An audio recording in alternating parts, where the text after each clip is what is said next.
Hi friends, నేను మీ సన్నీని. Welcome back to my YouTube channel Kiraak informations. ఇటీవల కేంద్రం అంటే central government PAN card version update చేసేందుకు పాన్ 2.0 ప్రాజెక్ట్ తీసుకొచ్చింది. దీనికోసం 1435 కోట్లు ఖర్చు పెట్టనుంది కూడా.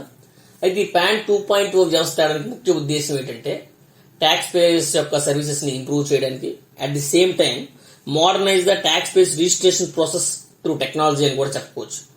అయితే ఈ పాన్ 2.0 ప్రాజెక్ట్ వల్ల పాన్ కార్డ్ హోల్డర్స్ కూడా చాలా డౌట్స్ ఉన్నాయి.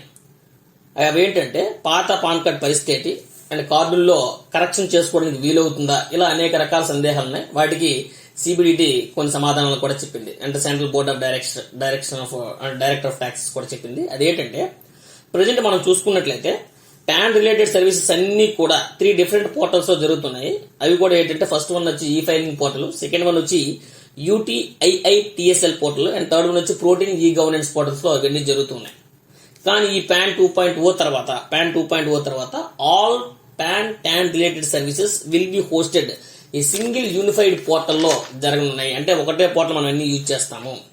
లైక్ ఏంటంటే పాన్ ట్యాన్ అలాట్మెంట్ కానీ, అప్డేషన్ కానీ, కరెక్షన్ కానీ, లేదా ఆన్లైన్ పాన్ వ్యాలిడేషన్ కానీ, లేదా ఆధార్ పాన్ లింకింగ్ కానీ, and verify your pan card కానీ, రిక్వెస్ట్ ఫర్ ఈ పాన్ కార్డు కానీ, ఇవన్నీ కూడా ఒకే యూనిఫైడ్ పోర్టల్లో ఇంకా జరగనుందన్నమాట పాన్ 2.0 రోల్ అవుట్ తర్వాత.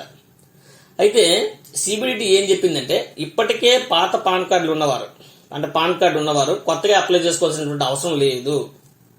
అవి కూడా ఓల్డ్ పాన్ కార్డ్స్ కంటిన్యూ అవుతాయని కూడా చెప్పింది. అవే నంబర్లు ఉంటాయని చెప్పింది.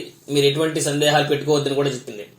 అండ్ సెకండ్ వన్ చూసుకున్నట్లయితే కరెక్షన్స్ కూడా అవకాశం కూడా కల్పిస్తూ ఉంది.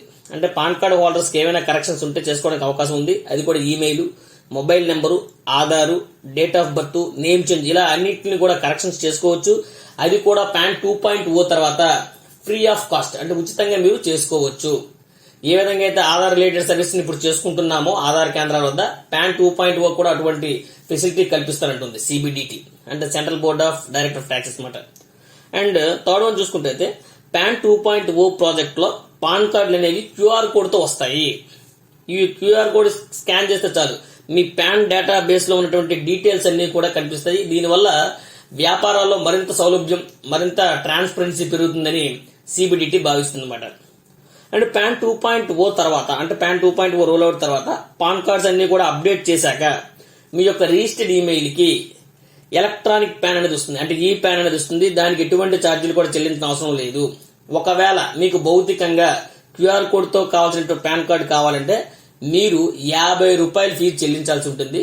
అండ్ అవుట్ సైడ్ ఇండియా అయితే ఈ 50 రూపాయలతో పాటు 15+ పోస్టల్ ఛార్జెస్ కూడా మీ నుంచి వసూలు చేస్తారు. సో ఇదండి ఈ పాన్ 2.0 ప్రాజెక్ట్ వల్ల ఎటువంటి పాత అంటే ఓల్డ్ పాన్ కార్డ్ హోల్డర్స్ ఉన్నారో వాళ్ళందరూ కూడా ఎటువంటి ప్రాబ్లం లేదని కూడా central board of direction of tax తెలిపింది. So that is all PAN 2.0. ఇటువంటి యూస్ఫుల్ ఇన్ఫర్మేషన్స్ మీకు ఎప్పటికప్పుడు అందించడానికి మీ సపోర్ట్ మాకు కావాలి with your likes and comments. మీకు కనుక ఈ వీడియో నచ్చినట్లయితే లైక్ చేయండి, షేర్ చేయండి, కామెంట్ చేయండి. But don't forget to subscribe my YouTube channel Kiraak informations. Thank you.